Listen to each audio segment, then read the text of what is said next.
Enjoyment ಬಗ್ಗೆ.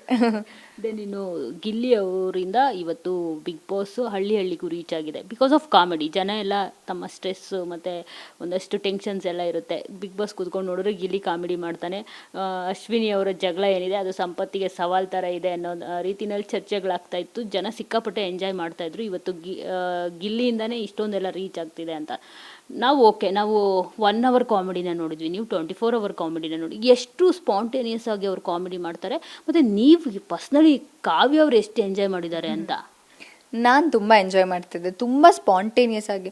ಆಮೇಲೆ ಅವ್ನು ಏನು ಎಫರ್ಟ್ ಹಾಕಿ ಆ ಥರದ್ದು ಕಾಮಿಡಿ ಮಾಡ್ತಿರಲಿಲ್ಲ. ಫ್ಲೋ ಅಲ್ಲಿ ಆರಾಮಾಗಿ ಹೇಳ್ತಿದ್ದ, ಅದೇ ನಗು ತರಿಸೋದು ನನಗೆ ಎಲ್ರಿಗೂ ಮನೇಲಿ. ಸೊ ಬಿಗ್ ಬಾಸ್ ಮನೇಲಿ ಅದೇ ಎಫರ್ಟ್ಲೆಸ್ಲಿ ನೀನು ಏನು ಮಾಡ್ತೀಯ ಆವಾಗಲೇ ಅದು ಚೆನ್ನಾಗಿ ಅನಿಸೋದು. ಸೊ ಅವನು ಅದರಲ್ಲಿ ತುಂಬ ಮಾಸ್ಟರ್ ಇದ್ದ. ಮತ್ತು ಗಿಲ್ಲಿ ಅವ್ರ ನಿಯತ್ತಿನ ಬಗ್ಗೆ ಹೇಳೋದಾದರೆ ಎಲ್ಲರೂ ಬಿಟ್ಕೊಟ್ರು ಬಿಡಿ, ಅವರು ಇಲ್ಲ ಅಂತ ಹೇಳಿಲ್ಲ. ಬಟ್ ನಿಮ್ಮನ್ನು ಮಾತ್ರ ಕೊನೆವರೆಗೂ ಬಿಟ್ಕೊಡ್ಲೇ ಇಲ್ಲ ಅವರು. ಸೊ ಅದ್ರ ಬಗ್ಗೆ ಹೇಳೋದಾದರೆ ಕಾವ್ಯ ಅವರು ಎಸ್ಪೆಷಲಿ ನೀವು ಅವ್ರನ್ನ ಬಿಟ್ಕೊಡ್ಲಿಲ್ಲ ಬಿಡಿ, ಅಷ್ಟೇ ಜಂಟಿಯಾಗೇ ಬಂತು. ಜೊತೆಗೆ ಧ್ರುವಂತ್ ಅವ್ರಿಗೊಂದು ಮಾತು ಹೇಳ್ತಾರೆ ಅಶ್ವಿನಿ ಅವ್ರ ಬಗ್ಗೆ ಹಿಂದೆ ಮಾತಾಡಿದಾಗ, ಕಟಾಯಿಸ್ಬೇಡ ಜೊತೆಲೇ ಇದ್ದು ಅಂತ ಹೇಳ್ಬಿಟ್ಟು. ಆ ನೇಚರ್ ಬಗ್ಗೆ ಏನು ಹೇಳ್ತೀರಿ ನೀವು? ಅವರು ಕೊನೆವರೆಗೂ ನಿಮ್ಮನ್ನು ಬಿಟ್ಕೊಂಡು ನಾವು ಅಂದ್ಕೊಂಡ್ವಿ ಇವರಿಬ್ಬರು ಮಧ್ಯೆ ಯಾವಾಗ ಗೇಮ್ಸ್ ಇಡ್ತಾರೋ, ಯಾವಾಗ ಸ್ಪ್ಲಿಟ್ ಆಗ್ತಾರೋ, ಅವಾಗ ಯಾರು ರಿಯಲ್ ಮುಖವಾಡ ಆಚೆ ಬರುತ್ತೋ ಕಾಯಬೇಕು ಅಂತ. ಬಟ್ ಅದಾಗಲೂ ಇಲ್ಲ. ಜೊತೆಗೆ ಅವ್ರು ನಿಮ್ಮನ್ನು ಕೊನೆವರೆಗೂ ಬಿಟ್ಕೊಡ್ಲೇ ಇಲ್ಲ. ಒಂದು ಗುಣದ ಬಗ್ಗೆ ಏನು ಹೇಳ್ತೀವಿ ಅಂತ? ಆ ಫ್ರೆಂಡ್ಶಿಪ್ ನಮ್ಮ ಕೊನೆವರೆಗೂ ಸೀಸನ್ ಮುಗಿಯೋವರೆಗೂ ಅದು ಹೆಂಗೆ ಕ್ಯಾರಿ ಆಗಿದೆ ಅನ್ನೋದಕ್ಕೆ ರೀಸನ್ನು ಐ ಥಿಂಕ್ ಇಬ್ಬರಲ್ಲೂ ಇದ್ದಂಥ ಒಂದು ಆ ಮೆಚ್ಯೂರಿಟಿ ಅಂತ ಅನಿಸುತ್ತೆ. ಮತ್ತು ನಂದು ಸೇಮ್ ಮೈಂಡ್ಸೆಟ್. ಇವಾಗ ನಾನು ಯಾರ ಜೊತೆಲೂ ಇದ್ದೀನಿ ಅಂದರೆ ಹಿಂದೆ ಒಂದು ಮುಂದೆ ಒಂದು ನನಗಿಷ್ಟ ಆಗಲ್ಲ, ಏನೇ ಇದ್ರೂ ಡೈರೆಕ್ಟಾಗೇ ಹೇಳ್ತೀನಿ. ಆ ಥರದ್ದು ಒಂದು ಕ್ಯಾರೆಕ್ಟರ್.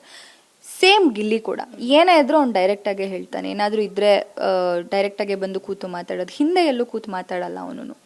ಆ ಒಂದು ಇಬ್ಬರಲ್ಲೂ ಆ ಒಂದು ಇದ್ದಿದ್ರಿಂದಾನೇ ಫ್ರೆಂಡ್ಶಿಪ್ ಕೊನೆವರೆಗೂ ಉಳ್ಕೊಂತ. ಇಬ್ಬರಲ್ಲಿ ಯಾರಾದರೂ ಒಬ್ಬರು ಇಲ್ಲ ನಾನು ಆ ಥರ ಏನೋ ಮಾಡಿದಿದ್ರೆ ಅವನಿಗೆ ಅದು ಗೊತ್ತಾಗಿ ಅವನೇ ಡ್ರಾಪ್ ಆಗ್ತಿದ್ದ, ಇಲ್ಲ ಅವ್ನು ಹಂಗೆ ಮಾಡಿದಿದ್ರೆ ನನಗೆ ಗೊತ್ತಾಗಿ ನಾನೇ ಡ್ರಾಪ್ ಆಗ್ತಿದ್ದೆ. ಇಬ್ರಿಗೂ ಗೊತ್ತಿತ್ತು ದಟ್ ಇಬ್ಬರು ಆ ಥರದ್ದು ಮಾಡಲ್ಲ ಅಂತ. ಹಾಗಾಗಿ ಆ ಫ್ರೆಂಡ್ಶಿಪ್ ಕೊನೆವರೆಗೂ ಉಳ್ಕೊಂತು. ಸೊ ಇನ್ನು ಇವತ್ತಿಗೂ ನಾನು ನೋಡ್ತಾ ಇದ್ದೆ ಒಂದಷ್ಟು ಸ್ಕ್ರೀನ್ಶಾಟ್ಗಳು. ಗಿಲ್ಲಿ ಜೊತೆ ನಿಮಗೂ ಓಟ್ ಹಾಕಿರ್ತಾಯಿದ್ರು. ಅವ್ರಿಗೆ 60 ಹಾಕಿದರೆ ನಿಮಗೆ 33 ಆ ಥರ ಹಾಕಿರ್ತಾಯಿದ್ರು. ಸೊ ಇವ್ರನ್ನ ಬಿಟ್ಟಾಕಿ ನಿಮ್ಮನ್ನು ಹೇಟ್ ಮಾಡೋರನ್ನ, ನೀವೇನೇ ಮಾಡೋದು ತಪ್ಪು ಅನ್ನೋರನ್ನ. ಸೊ ನಿಮಗೆ ಗಿಲ್ಲಿ ಫ್ಯಾನ್ಸ್ ಕೂಡ ಓಟ್ ಹಾಕಿದ್ದಾರೆ, ನಿಮ್ಮ ಫ್ಯಾನ್ಸ್ ಕೂಡ ಓಟ್ ಹಾಕಿದ್ದಾರೆ. ಗಿಲ್ಲಿ ಫ್ಯಾನ್ಸ್ಗೆ ಸ್ಪೆಷಲಿ ಏನು ಹೇಳ್ತಾರೆ ಕಾವ್ಯ ಅವರು ಅಂತ? ಥ್ಯಾಂಕ್ ಯು ಸೋ ಮಚ್ ಎಲ್ರಿಗೂ, ಪ್ರತಿಯೊಬ್ಬರು ನನಗೆ ಓಟ್ ಹಾಕಿರೋ ಪ್ರತಿಯೊಬ್ಬರಿಗೂ ಥ್ಯಾಂಕ್ ಯು. ಒಂದು ಎಫರ್ಟ್ ಇದೆಯಲ್ಲ, ಶೋ ಎಲ್ಲರೂ ನೋಡ್ತಾರೆ, ಬಟ್ ಓಟ್ ಹಾಕಬೇಕು ಅನ್ನೋದು ಎಫರ್ಟ್ ಇದೆಯಲ್ಲ ಅದು ಎಲ್ರಿಗೂ ಬರಲ್ಲ. ಅಂದರೆ ಅಷ್ಟು ಮನಸ್ಸಿಗೆ ನಾವು ನಿಮ್ಗೆ ಹತ್ತಿರ ಆಗಿದ್ರಷ್ಟೇ